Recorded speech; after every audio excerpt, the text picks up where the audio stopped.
Hello to you. For Telesur, I'm Regan Devines in Caracas, Venezuela. It's a pleasure to be here with you right now. We start our show today in Mexico, where an independent commission has completely debunked the government's claim that the 43 forcibly disappeared Ayotzinapa students were burned in a dumping site.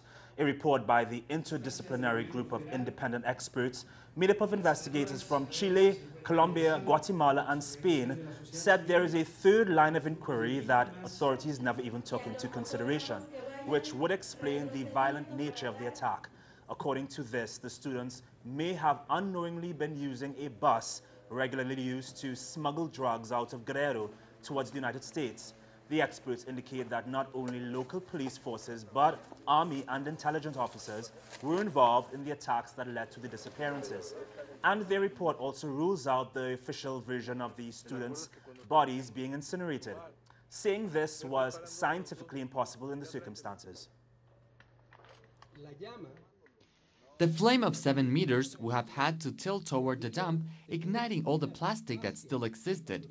It is a rather dry dump, and therefore there should have been a forest fire, a fire that would have burned this whole area. For all these reasons, the GEI, interdisciplinary group of experts, have formed the belief that these boys were not incinerated in the dump of Cocula. Live now to our correspondent in Mexico, Clayton Kahn. Clayton has his perspective right now on this independent report, which seems something of a bombshell that overturns almost everything the official investigation said about the disappearance of the 43 Ayotzinapa students. Clayton, can you hear me? Yes, I hear you. Thank you for joining us. Can you just briefly summarize the points of the report? Well, Reagan, like you said, the 500-page Deming report, which was the final report made by this investigative team that was independently verifying and investigating the entire case of the disappearance of these 43 students, the main point that they determined, which contradicts the point made by the authorities, by the Attorney General's office, is that the 43 students were not burned.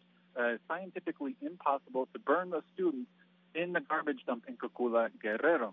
Now, another point that was underlined that you also mentioned was that the authorities at all three levels of the government, the municipal, state, federal level, as well as military intelligence, were all aware of the movement and whereabouts of the students on the night of the attack, and also were aware, and even some were present during the actual attack when municipal police and presumed members of the organized crime group Guerreros Unidos attacked the students in September 26th and 7th of the year last year. So those were the main 2 points of the report. And the final third main point was that the students were riding in a bus. There was a fifth bus that was excluded from the official investigation that was not mentioned, but that the students themselves had mentioned. That bus is now being examined once again. That may have actually been carrying drugs or other elements that might have been one of the reasons, one of the motives for the violent attack of the students. The students, unbeknownst or didn't know that they were riding in a vehicle that may have had those elements.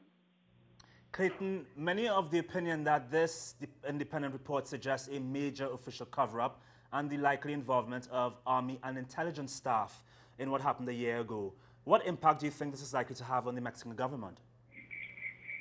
Well, the authorities' initial response to this report from the Attorney General's office, Aurelia Gomez, who's the Attorney General, announced yesterday that they were going to reopen certain lines of investigation and that they were going to re-examine the scientific data and evidence with new forensic teams of the garbage dump in Cocula to verify if the students were actually burned or not. Meanwhile, the president of Mexico, Enrique Peña Nieto, has also ordered that all of the suggestions as well as points made by the investigative team be taken into consideration and into account, and that they be added to the official investigation. But today, lower level members of the Attorney General's office who are directly involved in the investigation came out and said in local media that they stand by their official line, that the students were actually incinerated. But at this point, it's unclear if there's going to be any reaction or any penalties or any criminal charges placed upon any authorities if there was actually a cover-up. Clayton, you've been reporting extensively over the past year over the massive protests that have been happening constantly by the families as well as the supporters. How are they reacting right now after the news of the independent report? Well, the families of the disappeared 43 students immediately called for a meeting with the president of Mexico, Enrique Peña Nieto, along with the presence of these independent investigators, to dialogue and to open up new lines of investigation and to continue the search for the students. Because if they were not burned in the garbage dump, then the big question remains, where are they? So they are demanding further investigation. They're also demanding that criminal charges be placed against certain members of the government from the local level who actually committed the crime, as well as from the Attorney General's office in terms of the investigation, to investigate if there were any cover-ups in this investigation. And civil society organizations and groups are calling for further protests, they're calling for further actions, they're calling for further pressure on the authorities to guarantee that there is a permanent investigation held until the students or their remains, if they're alive or their remains, are found. This has been a really sad state of affairs in Mexico. Thank you so much, Clayton, for those reports, and we look forward to more reports from you in the future. Thanks so much.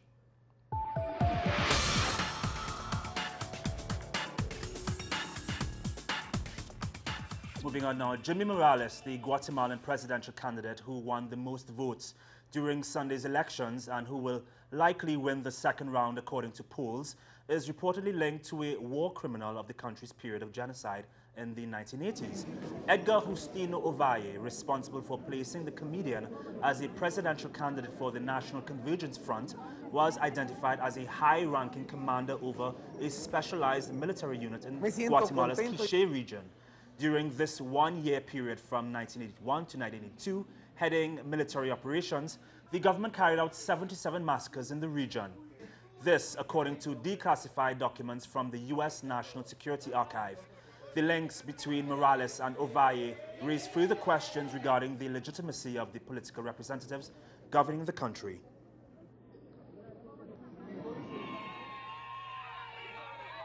And according to the latest results, Jimmy Morales will face off with either Manuel Baldizon or Sandra Torres. But in a climate of corruption and voter discontent, none of the candidates offer a clean break for Guatemala's embattled past of scandals, officials with ties to dictators, and military officials accused of war crimes. Another issue is that the presidential hopefuls are in favor of maintaining close ties to the United States, which many believe is responsible for Guatemala's tragic past and turbulent political present. I totally agree with receiving support from the United States.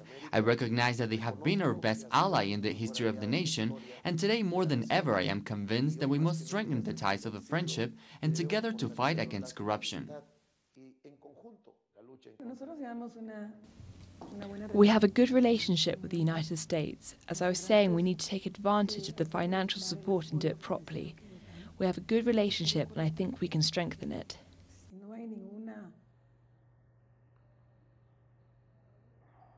And for more on this now, we head to our correspondent, Jorge Gestoso in Guatemala. Jorge, thank you so much for being here with us. Now, Guatemala will have to hold a runoff since none of the candidates got more than 50% of the votes. Morales clearly leads this first round, but the next two are practically in a tie. How do you think this will play out? Do you think there will be accusations of fraud between the two? Gestoso, can you hear me? Yes. Jorge? Yes, Regan. How are you doing? I'm great, thanks. Good to see you. How do you think the elections will play out, considering that none of the candidates got more than 50% of the votes? Morales clearly leads right now, but the other two are seemingly in a tie. Do you think there will be accusations of fraud between the final two?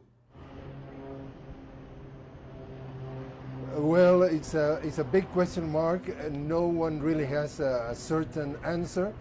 What definitely it's the most important headline of this first round, because it's going to be a runoff, is that according to all the analysts, and I quote, they say that Jimmy Morales' surprising performance definitely was a surprise, was a sign of voter discontent. They say a vote of punishment against the traditional candidates. And as you mentioned, traditional candidates are at this very moment fighting vote to vote for the second round. According to the latest information for the Electoral Tribunal, with 97.35% of the votes counted.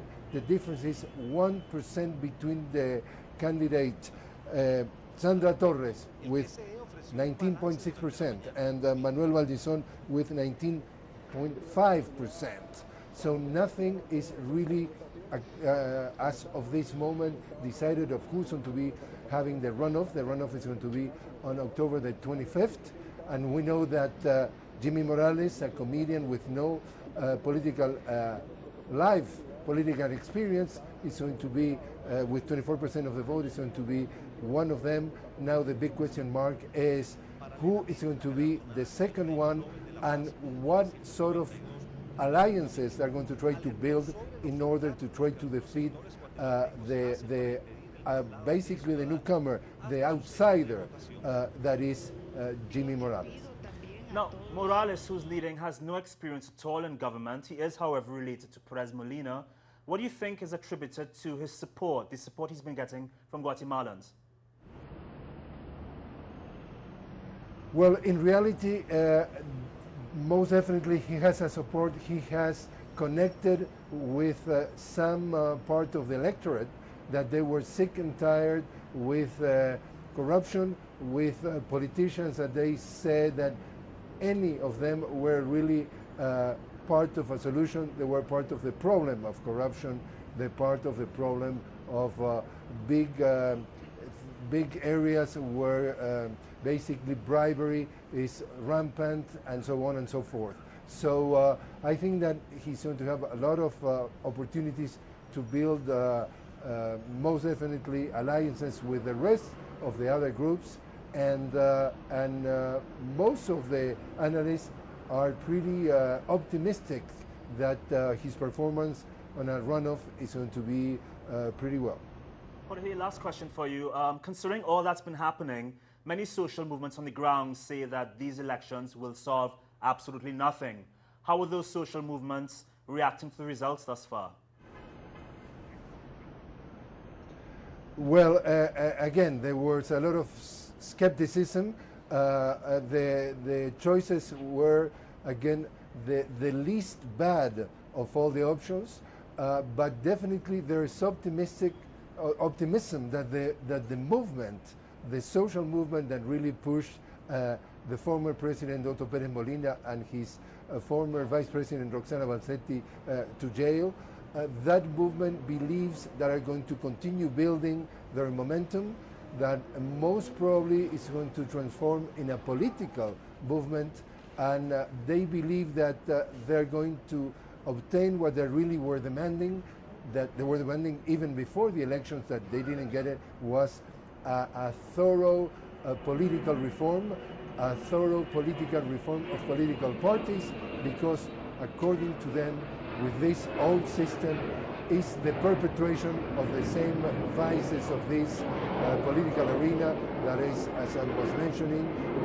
bribery, basically, that we're talking what we have witnessed lately, that is absolutely a corrupted system that leaves outside 80% of the population. 80% of the population, even according to the presidential candidate Sandra Torres, are poor, and those sectors of the population, the indigenous people, mostly the social movements, and also some of the workers, are not really represented in any of the candidates that they were playing this election. So the mood is optimism, but the mood is there's a long way ahead, that they're thinking that they need to keep pushing, and they believe that finally the tide has turned and this old guard is quickly getting away, getting out of the history of this country,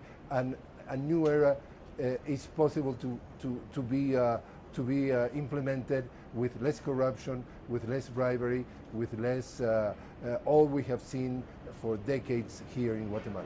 And definitely we'll be following these developments closer. Thank you so much, Jorge, for your awesome reporting. We'll catch up with you another time.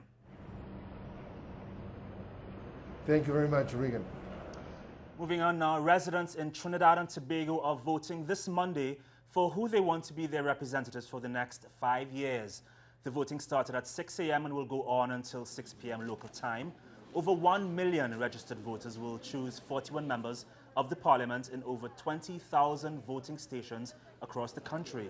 The two main groups contesting the elections are the ruling coalition party, the People's Partnership, led by Prime Minister Kamala Persad-Bissessar, and the People's National Movement, the country's oldest political organization, currently led by opposition leader Dr. Keith Rowley, which has had several terms in government.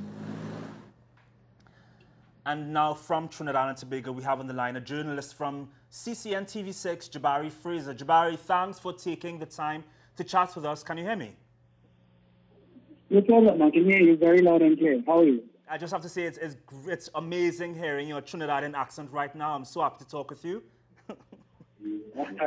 Yes, I can imagine. Now, Jabari, it has seemingly been the opinion on the ground in TNT for a long time that the two leading political parties have inspired more of a racially based support other than one based on policy. Firstly, do you get a sense that that is changing? I can tell you, no, that is not changing. It doesn't appear that might be changing anytime soon. Even though this election, many different issues of governance were heavily in rotation and were discussed significantly by both major political parties.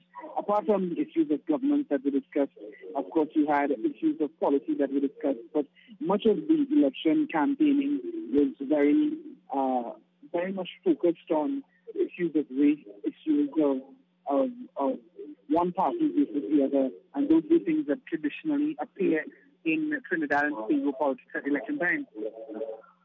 That's sad to hear. But, well, there's been intense campaigning over the past few weeks with the ruling party accusing the opposition of not having a manifesto. Have both manifestos been released, and if so, how do they differ from each other?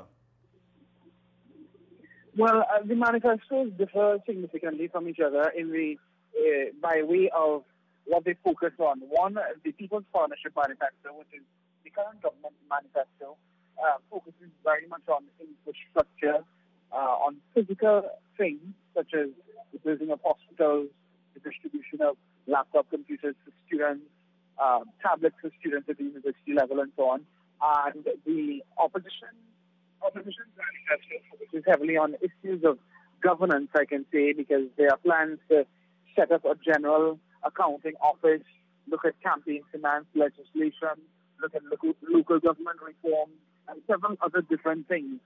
And as I said, while those issues appear in the manifestos and are important in the sense that they provide a roadmap for what each party intends to do should they come to government, the main issues have been focused very much on attacking the other party, on talking about race, talking about undecided voters, of which there is a significant portion.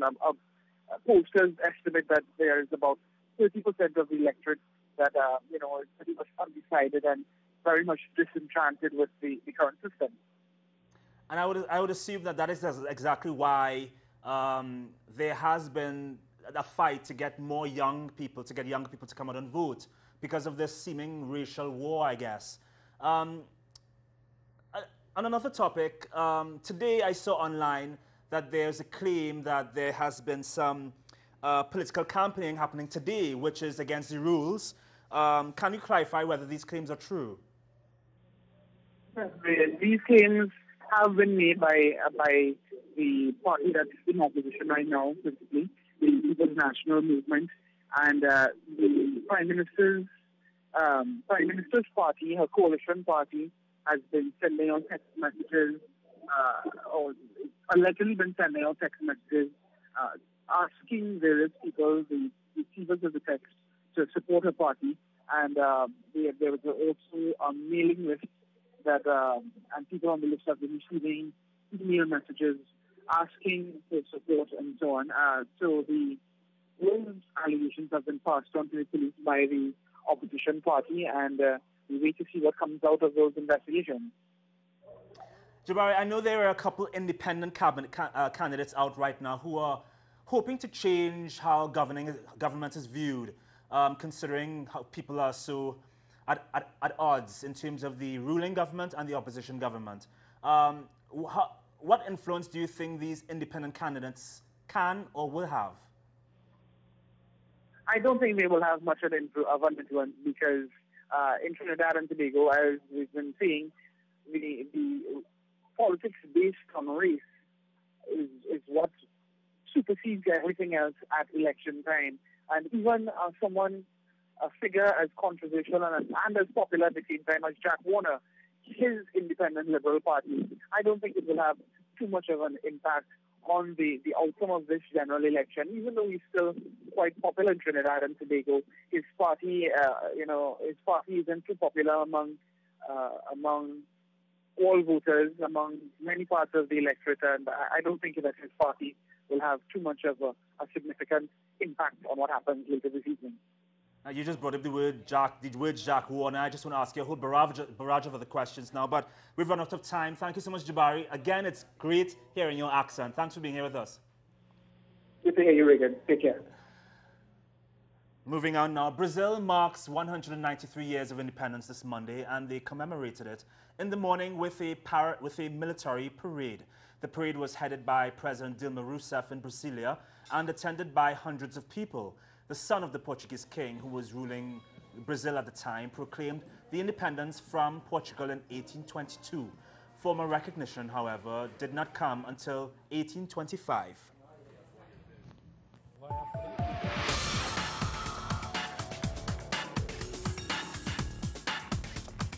After a standoff with police in Hungary for almost 1 week, refugees were taken by train from Budapest to Vienna. These are the first trains carrying refugees headed for Western Europe to leave the Hungarian capital for almost 1 week. According to Hungarian Prime Minister Viktor Orbán, imposing quotas on how many refugees that EU member states should take is futile, as long as Europe's outer borders are not secure. Meanwhile, Europe's refugee crisis has exposed sharp rifts in the 28-nation bloc.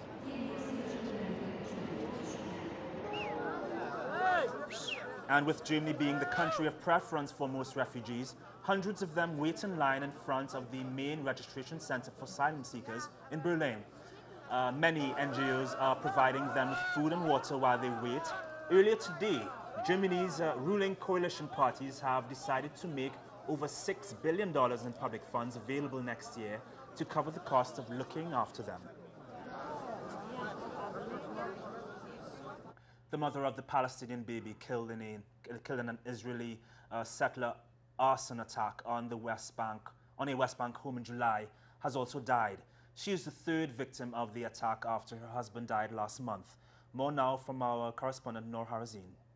People woke up in a very sad news that Reham Dawabsha has died. If we're asking who is Reham Dawabsha, we all remember the horrific story that happened almost 3 months ago when Israeli settlers set fire to a Dawabsha family home in the West Bank.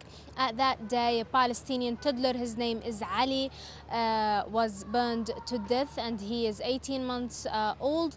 A week after his dad, Saeed, also succumbed to his wounds and died following Ali. And now 3 weeks later, his mother, who was suffering 80% burns in her body, also died following her husband and her little baby. The only survivor from this family is Ahmed Dawabsha, who is 4 years old, and he is still until now in the hospital. According to Thai police, one of the 2 men arrested over last month's deadly Bangkok bombing has confessed. The suspect, who was arrested last week near the border with Cambodia, has admitted to a charge of possessing explosives. It is the first confession over the unprecedented attack on Thailand. Although he was caught in possession of a Chinese passport, police have not revealed his nationality to the press. According to Turkish military, several Turkish soldiers were killed and more wounded in a major attack by Kurdistan Workers' Party or PKK militants in the country's southeastern province of Hakkari. The military has not released details of the scale of the death toll, but did say that the PKK attacked 2 military vehicles in a convoy in the Daglika district, which is a known stronghold of the Kurdish militants. On its part, 2 Turkish F-4 and 2 F-16 warplanes were deployed to carry out strikes against 13 targets controlled by the PKK.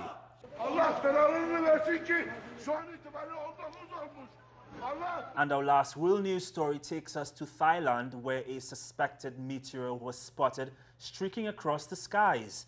The sighting left those who witnessed it stunned. A recording of the phenomena also quickly went viral on social media. An advisor to the National Astronomical Research Institute of Thailand told AFP reporters that he was confident that it was a meteor because, according to him, it was fast and very bright.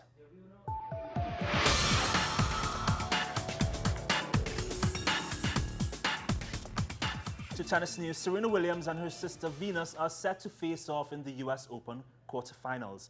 The odds are stacked against Venus, however, as Serena has beaten her in 15 out of the last 26 matches. Serena is now 3 games from achieving the 4th women's calendar year Grand Slam after beating Madison Keys in the last round.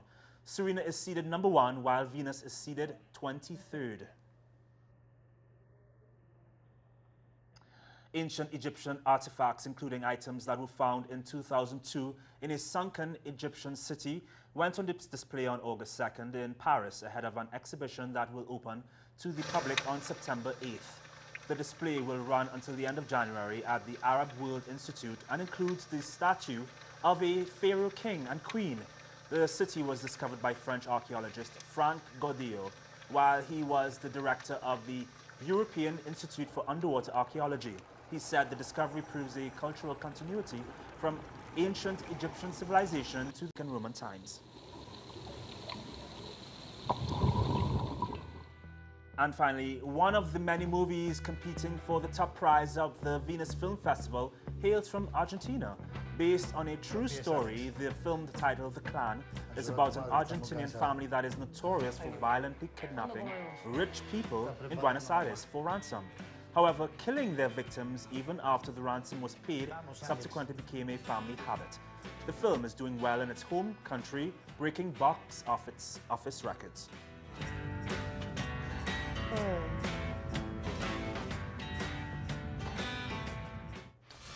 More on these and other stories on our website, telesurtv.net/English. We are now showed today with more of the Argentinian film, The Clan. From our news teams here in Caracas and in Quito, Ecuador, for Telesur English, I'm Regan Devines. We'll have another news brief for you this evening. ¡Quietos ahí! ¿Qué tiro? Nada más. ¡Quietos ahí, carajo! ¡Levanta las manos! ¡Ponete la capucha! ¡Ponete la capucha! Pues pará. ¡Baja el arma! ¡Baja el arma! ¡Ponete la capucha! Derechito, por acá. Sí, viejo, sí. Ven arriba que te veo. Pará, carajo. Subí la mano. Subí la mano. Caminá. Juntá la mano. ¿Dónde nos llevan? Juntá la mano. Cállate la boca. Tengo plata en la billetera. Caminá y cállate, vamos. Caminá. ¿Dónde me llevan? ¡Ricardo! Cállate la boca, pendejo. Baja la cabeza. ¿Dónde me llevan? Baja la cabeza. ¿A dónde me llevan? Vamos, baja la cabeza y entrá, carajo. Nosotros no hicimos nada. Baja la cabeza. Soltame. Baja la cabeza, métete.